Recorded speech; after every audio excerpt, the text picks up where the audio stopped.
Hi, I'm Tyson Franklin, and welcome to this week's episode of the Podiatry Legends Podcast, a podcast designed to help you feel, see, and think differently about the podiatry profession. Today's episode is going to be super cool. I have with me Dr. Jae Grymes from Delaware in the USA. She is a dual board certified dental anesthesiologist and pediatric dentist, writer, speaker, and who's passionate about helping others pursue lives and careers with intention. Now, while her clinical world is in dentistry and anesthesia, please pay attention because her message is highly relevant to podiatrists. You'll be surprised, because my brother is a dentist, how similar, even though we're at different ends of the body, how similar our professions are. So Jay, thank you for coming on the podcast. Thank you so much. I'm thrilled to be here. We only met, it was about 4 or 5 months ago on a Zoom call. Yeah. Yes, with Jason Pfeiffer of Entrepreneurial Magazine, just trying to pick his brain and get all the knowledge we could out of him. Yeah, and then when we were there talking, all of a sudden you were asking these really, really intelligent questions. Not everybody on that call was asking intelligent questions, but you were asking some very intelligent questions. And as soon as we got off, I sent you a message straight away and said, I want to have you on the podcast because the questions you were asking were great. And I wanted to learn a little bit more about what you were doing as well. So once again, thank you for coming on.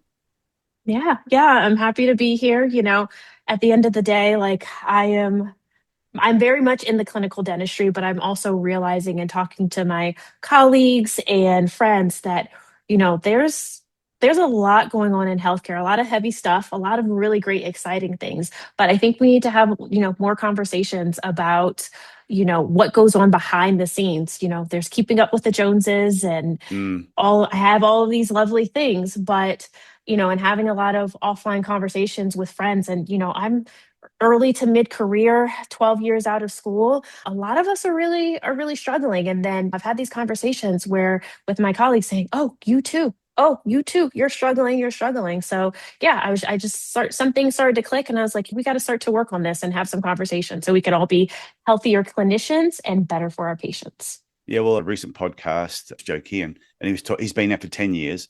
And the episode was his top 10 tips that he's learned in his first 10 years of practice. And when you went through those 10 tips, you go, wow, I think every new graduate or someone just coming into their career, if they could take on board those 10 tips and actually just pay attention to them, because it is, when you've been out 5 years, you know a certain amount. When you've been out 10 years, you know more than 5, 15, more than 10. The longer you're in it, the wiser you become. Yeah. And I think it is also important to remember that everything is hard until it's easy. It's one of my favorite sayings because I look at myself. I remember in dental school, one patient to do one filling would take me 3 hours because now granted, there were lots of checks and balances and professors. But now when I go back to school and supervise the dental students, it's a full circle moment of, wow, I can do that in 15 minutes, which took me 3 hours. But at one point it was hard, and then it became easy. But you have to remember, I think, the importance of continuing to show up through the hard. It is hard. It is not impossible. And you have to remember and to reflect and look back and like, oh, wow, I've grown so much. Because on those days, healthcare can be really, really hard some days. It can be grueling. We give a lot of ourselves as clinicians. And so I think we all have those days where like, man, I hate this field. I'm going to burn the clinic when I leave. But you got to have your checks and balances and remember like, oh, but especially for me working with kids, when kids give me hugs unprompted at the end of a visit, that just warms my heart. Or when I have a difficult kid and the mom's like, thank you so much for your patience. I know he's a lot. This little Johnny is a lot. So I think it's just important to remember kind of to look back on where you've come. And then dentistry's changed so much in the 12 years I've been out that I'm excited to see where it's going to be another 10, 15 years from now. Yeah, and it's funny, like you said, when things are difficult at the start and then the better you get, the faster you get. So like for us, nail surgery, when you're first doing it, you're thinking about each step as you're going along and making sure you don't do anything wrong. And it's slightly slow. Yeah. Once you understand the process and you've done dozens, if not hundreds of them, you could almost do it blindfolded. I don't recommend doing that, but you can go through that process really quick. And I remember going to a conference once and there was this vet who was talking at the conference. It was a very successful vet at the time in Australia. And he was talking about how long it would take him to neuter some bull. And he said when he first used to do it used to take him so long to do it because it was tedious. I've never done that to a bull before, so I couldn't give any personal experience. But then he said eventually, as he got better, he could do the thing so quickly. But what was interesting, when he then went to charge that same fee, people go, but you're only here 10 minutes. He said, but you don't realize all the years of practice I've put into it to be able to do this at 10 minutes. And that was a really important point I took away from that, is when your skills get better and you do get faster, you don't have to justify your prices or the fees that you charge. Just because you can do something in a shorter period of time, it's still the skill that they're paying for. Yes. And I think that sometimes patients don't realize, they think that we're all doctors and we drive off in our Porsches and our McMansions and things of that nature. But they don't realize that the sacrifices we've made to get the skill set that we have. I was in schooling until I was 33. I gave up a lot of my 20s when a lot of my colleagues were out having fun. Oh, let's go on a girls' trip to Bali and all of these things. And so that is a choice that I made willingly. I don't fault anyone else for that, but my craft was really important to me. And so I made those sacrifices. And so I'll sometimes get, when I walk into a clinic or the room and I say, hi, I'm Dr. Grymes. Like, I'll be treating your son or your daughter today. They're like, oh, are you sure you're old enough to be doing that? They say that kind of as a joke, but I say, oh, I'm young enough that I haven't forgotten everything. Because sometimes I kind of like to switch it on them of, just because someone appears more skilled does not mean there's a lot, that doesn't mean that they know everything. Things change all the time. And so I think that I felt uncomfortable sometimes with the fees that we do charge, but I also remember that there's a lot of things that go behind that. I have to pay the assistant that helps me. I have to pay so much money in continuing education every year so I can make sure that I'm at the top of my field. There are a lot of things that go into that. But that also being said, I think it's very important. I am also cognizant as a healthcare provider of the privilege that comes with that. And so sometimes I do have those conversations with parents of, this is a lot of money for you right now. I'm going to take care of it this time. I don't do it all the time, but this time we'll take care of Johnny's visits and just make sure that he comes back in 6 months.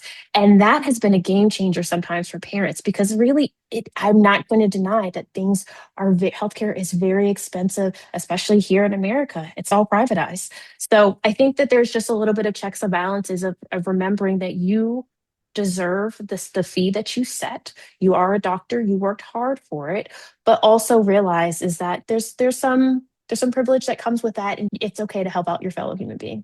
Yeah, you can have a little bit of flexibility. I think you should charge what you should charge. Your fees are your fees. But every now and then you can be nice. You can be lenient, but you can't do it all the time. Yes, exactly. Because then you'll end up upside down and things of that nature. Because when I was an associate, I felt bad, because you go from not really making a ton of money to this exponential amount of income. And I'm like, oh my gosh, I feel so bad. This is so expensive. But yes, you can't do it all the time. But and sometimes you do it to people that maybe otherwise you shouldn't have. And that's a learning lesson as well. And so, you just gather those facts as you go through life, and you remember that it's important to help others, but you can't help everyone, because at the end of the day, you can't pour from an empty cup. And you can't get cynical too. If you do something for somebody and you let them off, or you do something and all of a sudden they turn around and they totally screw you, you can't get bitter and twisted about and think, oh, that's how everybody is going to be. And I know when I had the podiatry clinic, there were a couple of times when things happened and we went out of our way for patients, and it bit me on the bum a couple of times. And you think, oh, I'm never going to do that again. And also you realize not every person was that person. Exactly.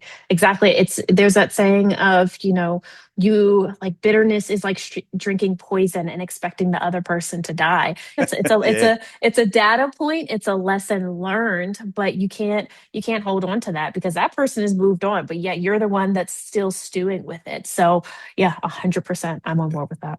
That's a really good point too. I know you can lie there in bed and just not be sleeping, tossing and turning, think about it all the time. That bastard. and they're sound Yes. asleep with a big grin on their Yes. face.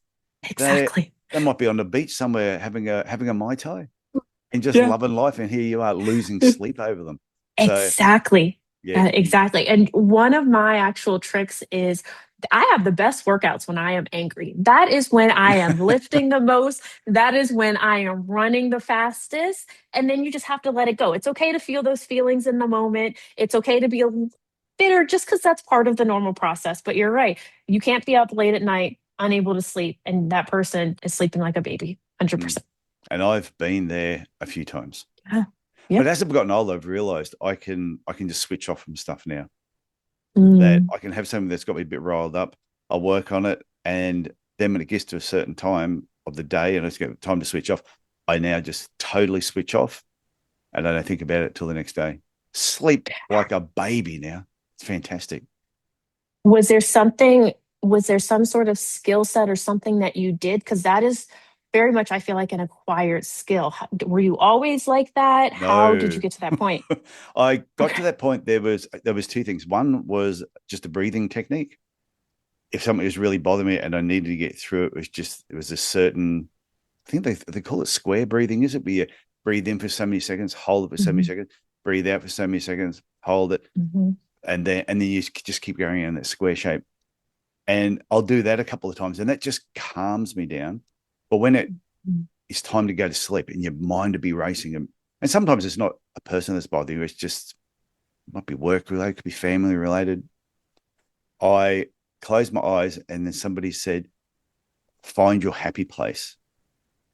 They Mm. said there will be a place in life or a memory.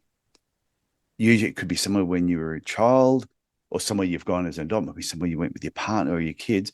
But find that happy place and put Mm. yourself in that happy place. And as soon as I put myself there, I go straight to sleep. Mm. That's good.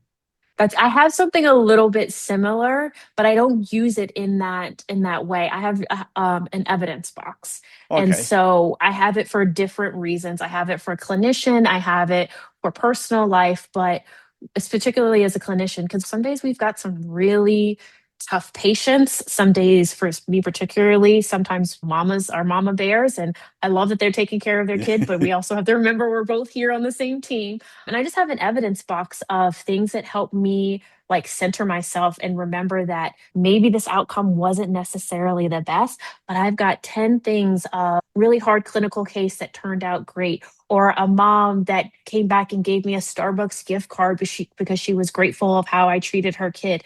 Things of that nature, because you have to sometimes just check the facts of Mm. this is really crappy and this is awful, but this and this moment feels so huge. But will it matter in 10 minutes, 10 days, 10 months? No, because I've got these 10 things that just remind me of, okay, I am a good clinician. I'm not perfect, but I'm a good clinician. And So, I think you can think back to your past of all some major things in your life that have really got under your skin, made you angry, made you upset, you've lost sleep over, or you've thought about for way too long.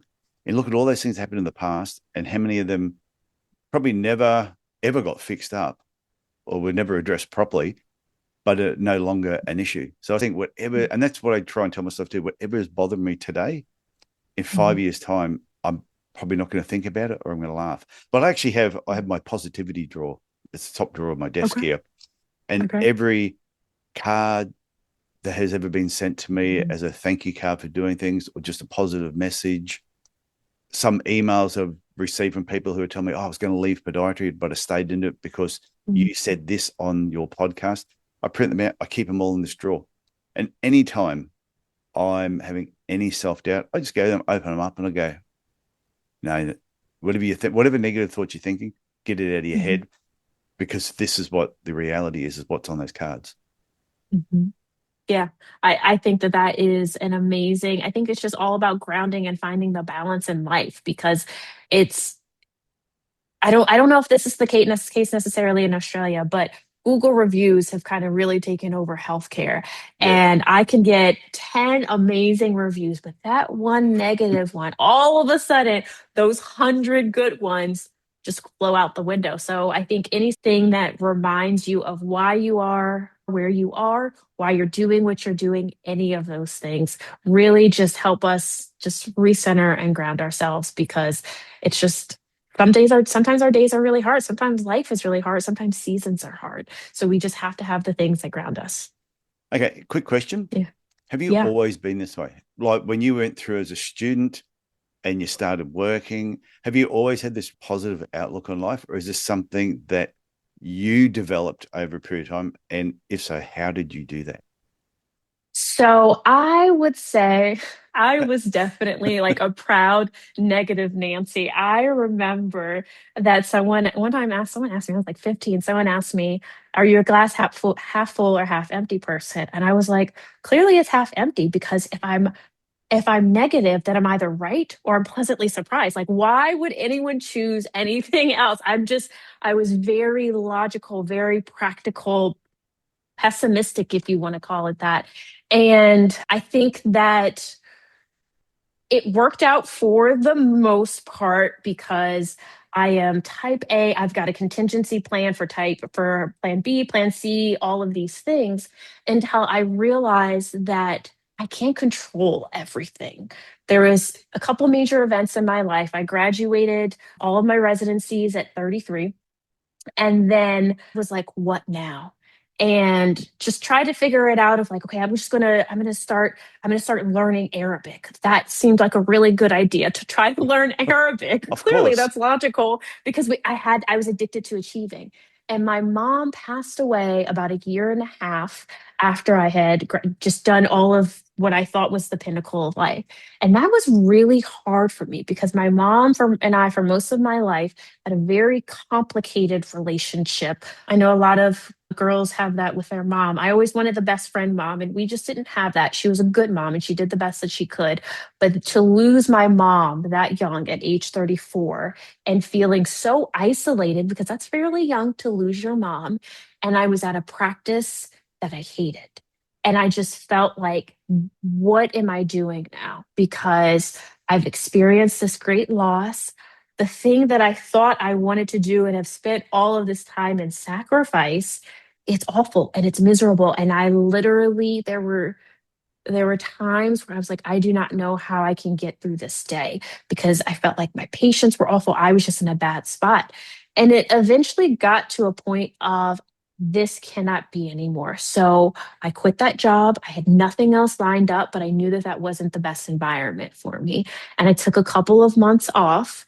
And again, I guess that worked out well, because I had the contingency plan, all the Yeah. different plans. So me being able to quit actually worked out well. And I spent a lot of time, frankly, in therapy, developing my relationships. I've always been really close with my dad, but strengthening my relationship with my dad, because that was really the only vicarious way that I could kind of soothe that parental wound, that, or just loss that I was missing. And I really started to realize the power of the mind and mindset, and just started to, I was being very practical, just getting practical tools like we talked about, like you have your positivity drawer, or having sayings, just having them in my mind of times where I can't stop spiraling or ruminating about this situation. Like, how do I want my life to live? And one of the ways I live my life is to be of service. That's it. And I'll just keep saying that in my head, to be of service, to be of service. And so eventually, with time, it has slowly shifted. I would not call myself a positive Polly yet. We are getting there. But I think it's just realizing that, I love to say, I'm again, big saying person, choices lead, feelings follow. Yeah. And so I would ask myself in times of just when I felt really awful, like I had an awful day at work, what would a healthy person do? Well, a healthy person, it's still light outside, it's summertime, would go for a walk listening to her favorite music, rather than going home and eating awful food and sitting on the couch all evening. What would a healthy person do? So I would do that. And I would do it reasonably. I wouldn't be like, oh, we need to walk for 2 hours. You do it for 5 minutes. if you can do it for 5 minutes, you can leave. And then before I knew it, I had a whole playlist and I would walk for half an hour, things of that nature. So just I was acting my way into the life I wanted to live, even if I didn't feel like it. And I felt like eventually my feelings would catch up. And that's even still what I do today is ask myself, what would a positive person do? And I do those actions, and you're kind of just tricking your brain into thinking that this is who you are. And I think eventually with time, you become that person that you aspire to be. So, yeah. Yeah, that's a good point, because I have two personalities, Fit Tyson and Fat Tyson. And when I'm thinking, or when I'm tossing up doing something, I go, what would Fit Tyson do? What would Fat Tyson do? And sometimes I listen to Fat Tyson because he wants to have a bit of fun and he needs to, I about to say, let his hair down, but I have no hair to let down. But you just chill out and relax. And sometimes Fat Tyson will just say, hey, Fit Tyson, just take a rest. You've worked out all week. Take a day off. Chill. And that's sometimes the best thing. I have a friend called Dean Hawkins, who's a firefighter, retired. And he used to say to people when they go, I struggle exercising. He said, okay, try this for me. Before you go to bed at night, get out your exercise gear, your shoes, your socks, the shorts you're going to wear, your shirt. I want to lie it all out on the floor next to your bed where you get up. He said, then when you wake up in the morning, I want you to get up. I want you to put your shorts on, your shirt, your shoes, and I dare you not to go and exercise. Because sometimes it's just taking those first couple of steps. And like you said, you go and walk for 5 minutes. The next thing you could probably walk for an hour with a good playlist or a podcast. Yeah. And I think that applies to not just health and fitness or just even your mental health or staying positive. It's even if you've got tasks to do in your career, in your business, it's the first couple of steps. Just do those first.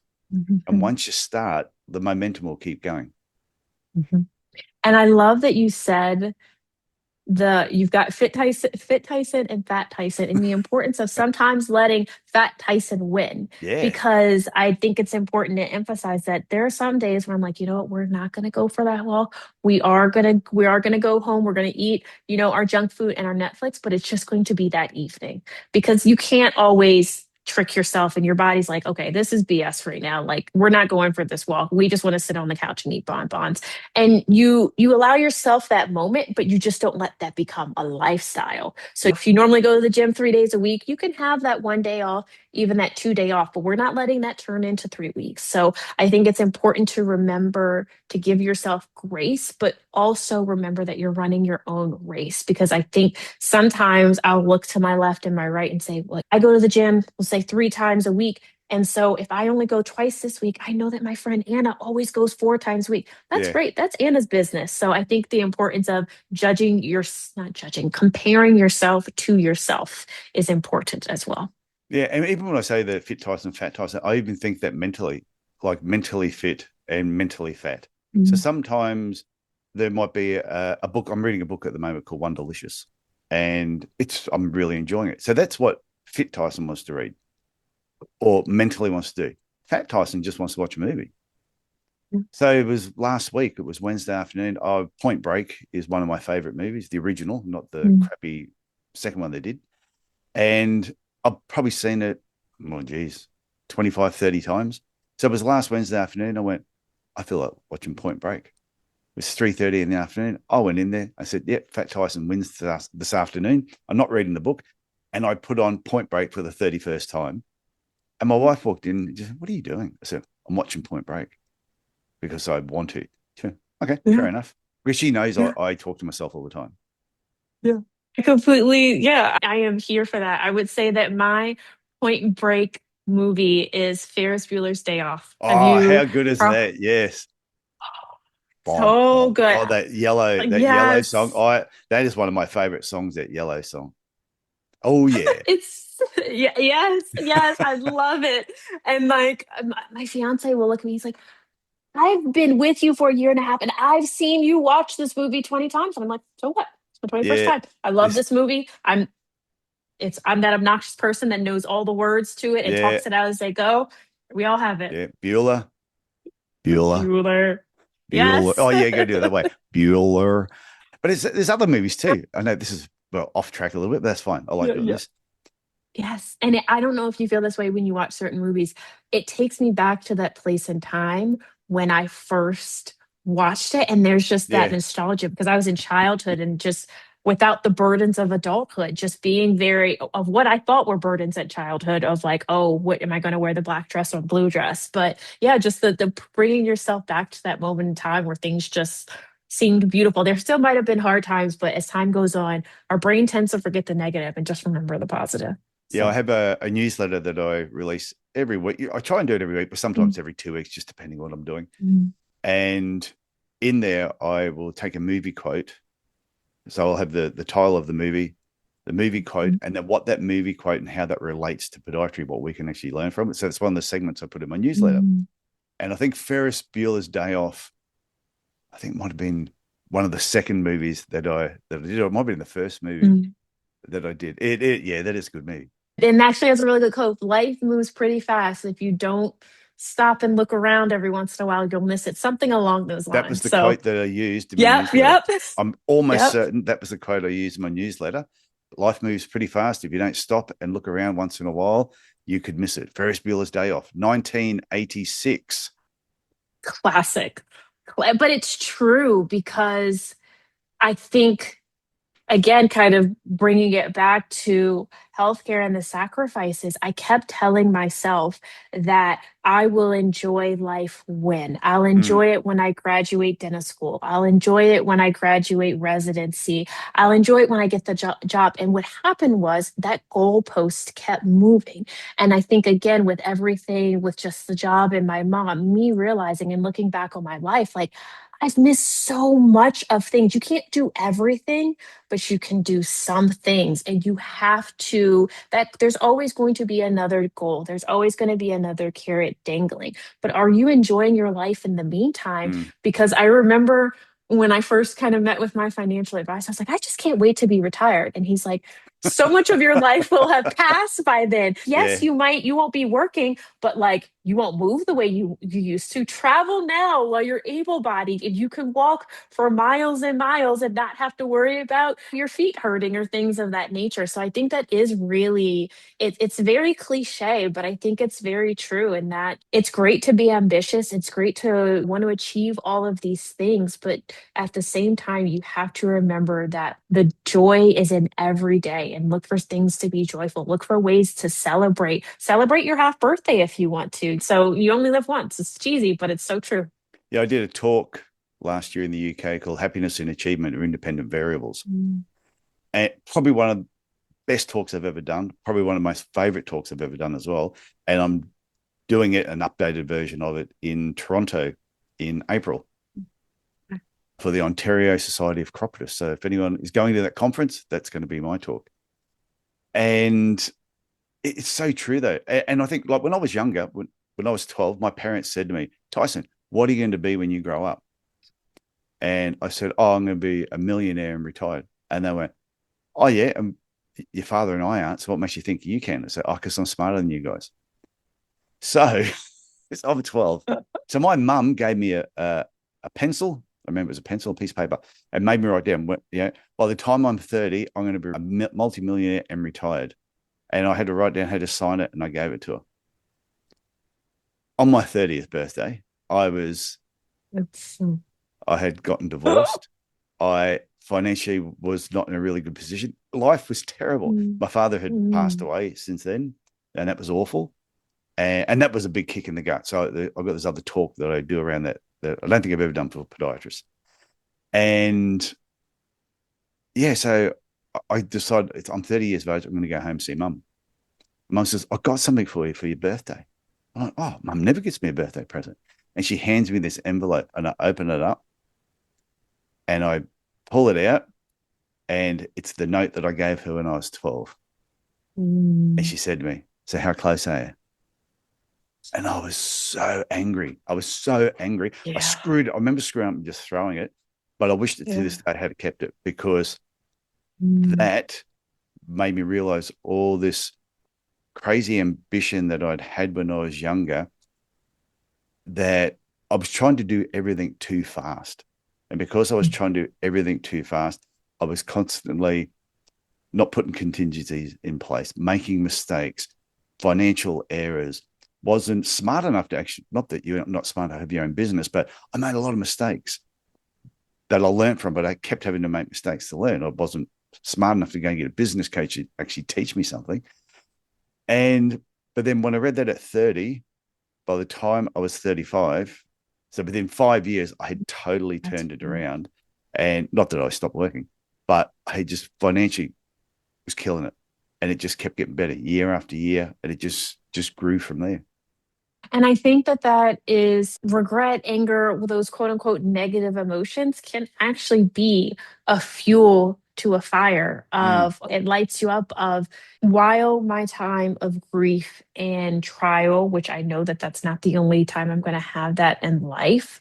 It also makes me so much more grateful for the good times I have because I do know with the loneliness and despair and things like that. I'm so intimately familiar with that. And I can imagine you in terms of being financially successful and having achieved those financial goals. And I can't speak for you, but I would imagine that you appreciate that so much more because you were in those times of financial trials and wasn't pleased with the decisions that you're making. It's two sides of the same coin. Like, don't get me wrong. If I had a genie that could have gotten me out of those really dark times, I would have taken it 100%.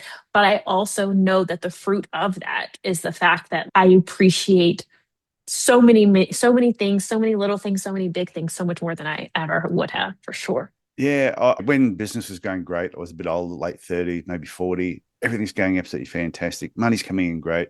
We won some business awards. And all of a sudden, the government asked me to come and do these talks to this group of allied health people. And I'm doing this talk. I'm in the middle of doing this presentation. There's this one lady just kept looking at me, give me the death stare. Okay. Do I know her from somewhere? I was trying to figure it out. I'm thinking, it's not an ex-girlfriend, so she can't hate me for that. And I'm just tossing up all these reasons. And all of a sudden, I stopped mid-sentence. I said, look, I've got to stop for a sec. I said, you at the back, I can tell by the way you look at me, you can't stand me. Do we know each other? She goes, no. She says, not that. It's just everything you're telling us is fine for that person who's born with a silver spoon in their mouth, but for the rest of us. And I went, silver spoon. I said, the spoon in my mouth was plastic. And it made me realize from that point onwards that to share a little bit more about my background, where I was from when I do certain talks. And I didn't go to the best school. If anyone ever reads my book, I went to one of the worst schools in Brisbane. The only thing good about it was we had the highest teenage pregnancy rate and one of the best football teams in the state. So if you're a guy, it was a fantastic school. And just happened to be somebody in the crowd as well who knew me. And I said, hey, remember the day my car was getting repossessed? And he goes, oh, that was so funny. And we're telling this story. And as soon as she heard that, her face changed. All of a sudden she opened up and she was more receptive to what I was saying, that what I'm telling you don't have to have started with money to make money. It's just doing the basics right and having that mindset that you can just keep improving, keep getting better and learn from your mistakes. I've made that many. Geez, that's why I've learned a lot. Yeah. And I'm actually curious, was that the first time you've ever asked someone in the audience? Because there can be some tough people in the crowd. Like, was that the first time you've ever asked that? And what was she just so distracted? Like, that's a brave thing that you did. And I'm just curious, what made you ask her? Because I could tell by the look at it, because I'm talking, I could see her just like, when you can see him just shaking the head going, Yeah. And it was bugging me so much. But we were only into it this was going to be an 8-hour day, and we were only into it about an hour. And I could see so she was just not liking me. And I thought, I either need to find out what's going on or I need to get her out of the room. So my plan was for her to just say she hates me for no reason. And I was just going to ask her to leave so that we could just get on with that, because it was really distracting. I understand. Sometimes, like I've had other things where I did a podiatry talk once and I was talking about orthotics. And it's about 50 people in the room. I said, anybody here got orthotics? And this one lady at the back puts her hand up. She says, I do. I said, how do you find them? She goes, they're crap. Biggest waste of money I've ever had. My feet hurt. They still hurt. And I went, oh my. I said, have you got them on? She goes, yeah. I said, come up the front. So she came up the front and we took off her shoes. I said, okay, let's try something. Let's try putting the left one in the left shoe and the right one in the right shoe and see how that. She puts them in. She goes, oh, they feel so much better. And I said, oh my God. But it was sort of related that the podiatrist, where she got them from, they were made for it. She only picked them up at the reception counter, didn't actually have them fitted. So she looked at them and Mm. just, yeah, she put them in the wrong shoe. So sometimes you can have interesting things happen when you're doing talks. Oh, and I actually think that that moment of bravery and asking her, "Hey, what's going on? Your face is not matching up."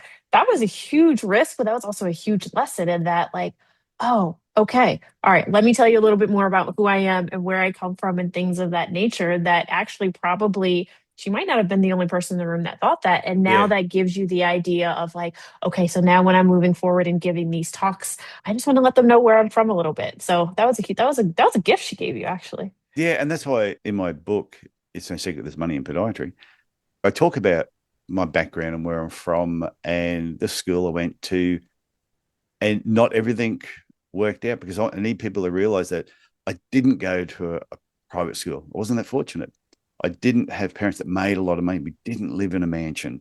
I didn't have everything given to me. I worked on chook farms. I worked in meatworks. When I was 13, I got picked up and I got stuck inside a pig.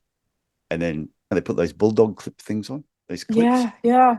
Yeah, there was like an initiation. I'm working the meatworks first day, and they literally picked me up. The pig had just been gutted; it was still moving, and they picked me up, Oh shoved my me inside this pig, gosh. and then put those clips around me so I couldn't get out. And I did. I went the whole conveyor belt around inside this Oh my pig, and I'm just sitting in goodness. there going, "My mum told me they'd probably do something to me, but I didn't know what it was going to be." And then when I got to the end, the foreman had turned up, dragged me out of this pig, like stuff all over me, and wanted to know who the hell put me in there. And I said, "Sorry, I slipped and fell into it." Anyway, oh, fine. And then he left and everyone patted me on the back. They said, yep, you're in. You're part of the team. It was my Jeez. initiation. My mum told It, me it was, they would do yeah, something. So I think it's good people understanding some of those things. yeah. I'm sorry, I just wasn't expecting that story. I was telling somebody else that, and they said, that's traumatizing. They said that they go, that for some 13-year-old kids, that would traumatize them for the rest of their Yes. life. Yeah. And I went, Yeah. oh no, I said I saw worse things. Where I grew up, sometimes I saw some worse things, so it wasn't that bad. Okay. But I was expecting it. Oh, that's fair. Okay. All right. So, so moving on with you're into the wellness side of things. So you're doing a bit of public speaking yourself. You're doing some writing. Mhm, mhm. What moved you into that area? I think it was the fact that I kind of hit my what I hope to have been the rock bottom of my life.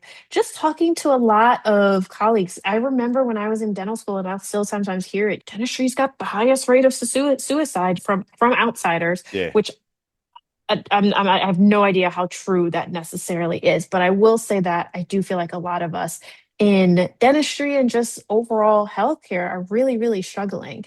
And so, in having a lot of really good, vulnerable conversations with colleagues and friends, I realized we are very early in our careers, early to mid careers, and this is not sustainable for us to continue in this field until we're graduate. I think you're told that you go to school, you get an education, you become a doctor, teacher, lawyer, and you're set for life. Mm, And I don't think that in today's world, in today's culture, in today's economy, that really is the story anymore.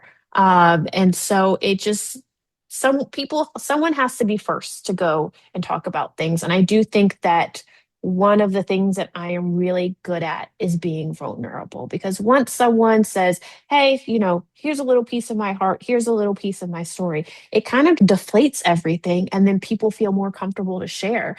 And so I think that the biggest monster is the one that's in the closet. But once you open the door and turn the light on, you realize, okay, I am not the only one feeling this way. So I think it was really starting and having conversations that made me feel better, making me feel less alone, even just sometimes commiserating. I think mm. has really been a little bit of a solve for my soul. And so just trying to make, I think, dentistry, healthcare a little bit brighter. There's been a big shift in dentistry, even just in American dentistry, ever since I've started in the last 12 or so years, where it's become less Dr. Smith's private practice, and there's just been a lot of private equity corporate Oh, yeah, involvement. yeah. And so that is that That's it. That's everywhere.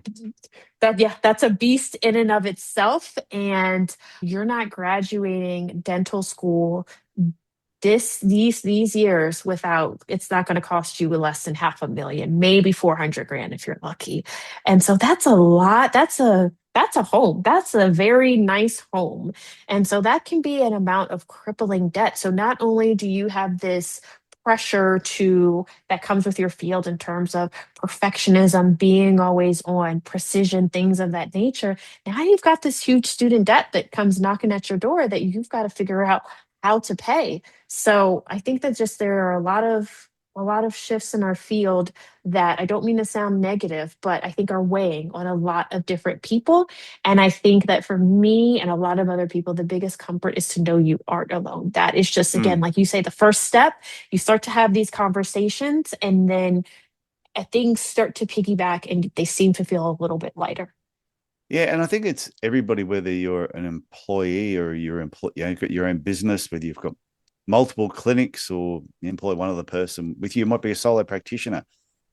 I think knowing, and this is why I always say, you've got to go to events. You've got to go to, like, whether it's networking events, whether it's in your field or outside of your field, and you've got to talk to other people so you realize you're not the only person going through it. Whatever you're feeling with work at the moment, whether you're on top of the moon and you're kicking your heels together and you're throwing $100 bills in the air, there's probably other people in the field that are doing exactly the same thing. You'll find them at those events. Mm-hmm. But if that's not where you are, you've got struggles that you're going through and there's problems. There's going to be people who are there right now or have gone through that, and they can share with you what they did to get through it. If you do find there's a group of people that are going through the same problems you're having, it's good to know you're not alone, but don't wallow around with those people too long. Yes. If you hang around with those people and just talk about your problems and never a solution, you will go down that rabbit hole really quickly and you'll come away from it. So I was always told, when you're having a conversation with people, always ask yourself when you leave, did they make you feel better for that conversation or worse? If they made you feel worse, then limit your time with them. And sometimes that's family members as well. But if you walk away and you always feel good whenever you see them, then you bust your ass, do whatever you can to spend as much time with them as you can. Yes. And I think that also having these conversations, they remind you that you're not alone, but they can also be great resources in terms of, hey, you say your practice is really struggling. Well, I got to introduce you to John because he's my business coach. And, he really helped me set up systems, et cetera, et cetera. But no one knows to refer this business coach to you because I think we put on this front of everything's great. Yeah. I love my practice and everything's beautiful. And so you're not having these honest and vulnerable conversations. So you're not getting these great recommendations that you could be getting because you're pretending that everything is amazing. And I think that another reason I really love these vulnerable conversations is we tell ourselves stories about other people and we say, look at John, he's got 6 practices, has all of these cars, and you've set up this story that this person has this perfect life, but what you don't know because you haven't had the conversations with them is actually he's really, really struggling. He's having his rough relationship with his kids because he's working all the time and doesn't go to their games, et cetera, et cetera. So I think it's really important to remember the power of community and also just reminding yourself also that you don't know what goes on behind closed doors. Oh, yeah. Because there was definitely some comparison going on, me looking around at my peers that I spent 6 years in residency after graduating. So they were already 6 years ahead of me, owning practices, paid off their student loans, having these amazing lives, having kids. And I'm just like, man, this looks great, but I have no idea what was going on behind closed doors. And I hope everything was great. But I think sometimes you have to check yourself that not everything is what it seems. Yeah, I know people that live in $3-4 million houses who are struggling month to month to make those mortgage repayments, who have got cars that are all on hire purchase that they're paying off. But on the surface, they look like they're doing so well. Nice cars, massive house. They still take overseas holidays. And I sit there scratching my head going, why are you taking an overseas holiday when the next time I talk to you, you're talking about you can't make your mortgage repayment? And they could easily sell that house, downsize to something that's only $1 million house and look fantastic and be debt free, but they don't do that. And I've said this on the podcast before. I remember, like, where I live in Cairns, I like my house. It's cool. It's a nice house. Not over the top flash, but it suits me. One of the best bar areas you'd ever want to see. And but I remember this young podiatrist coming into my house once. He came down, sat down, we were talking, and he was looking around. And once again, I picked up by his body language something was going on in his head. I said, "What are you thinking?" He goes, "Thought your house would have been bigger." Okay, thanks for that. And I'm going, well, at least I own it. I don't have a mortgage repayment, so I can take overseas trips. But I think you make a really good point. I don't think you should be comparing yourself to other people, because even if they're looking fantastic, they may be doing fantastic, but doesn't always mean that they are. And their health, and I think it's how's it affecting their health. That's more important. Yes. Well, and that's what I think about the fact of I really try to live well with below my means, because that gives me the flexibility to spend money on things that I think enrich my life. So probably could live in a nicer house, but you know what? I have a trainer and she's amazing and I love working out with her. Versus, yes, if I did have this really nice house, I don't want the stress of living paycheck to paycheck and things of that nature, because we all know that oxidative stress that comes out in your cells, there's a reason why we've got all of these metabolic diseases, and it is our food system maybe, but also a lot of different things. So I think it's really important to just remember that the material things are not the end all be all. It's the freedom to be able to own your own home in full and not have to worry about a mortgage. And so, it's okay to have, not everything needs to be doctor and have doctor on it. It's okay to be mid-range and drive your trusty Honda because you love it and you've got the nicest Honda that it is. It's not a Ferrari, but it's a great Honda and it gets you from point A to point B and it's got Bluetooth. What else do you need? So I think that that's important to, I laugh at that because I'm very easy to please. I just remember getting Bluetooth and it was a big deal for me. But yeah, I just think it's important to just remember the things in life, what you will remember, because the stress of living paycheck to paycheck in a $3 million house, is that really a life that you want to live? I don't know. I wouldn't want to. Yeah, I suppose everybody's different. Some people make mega bucks and they do own big homes and they own them outright and they're living great lives. Fantastic relationship with their partner, their kids. They travel the world. And I think it's fantastic if people are doing that. But if you're not doing that, it's okay too. Yeah, it's fine. You don't have to. I just think and that's why when I did that talk, happiness and achievement are independent variables. Every day, like you'll notice in the corner here, I have my guitar.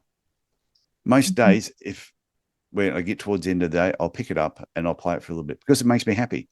Cost me nothing to do that. 2 weeks ago, I was down at the Gold Coast seeing my mum, and my brother came down at the same time. He said, "Hey, do you want to go to surf?" I went, "Yeah, okay." So we went to the beach together. We're in the water, bobbing up and down. Temperature perfect, sun perfect. It was just everything about it was just perfect weather. And while we're there, I said, "When was the last time you and I were in the surf together?" He goes, "Oh, I can't remember." I said, "I can." I said, I told him exactly where it was, who we were with. I said, it was 41 years ago.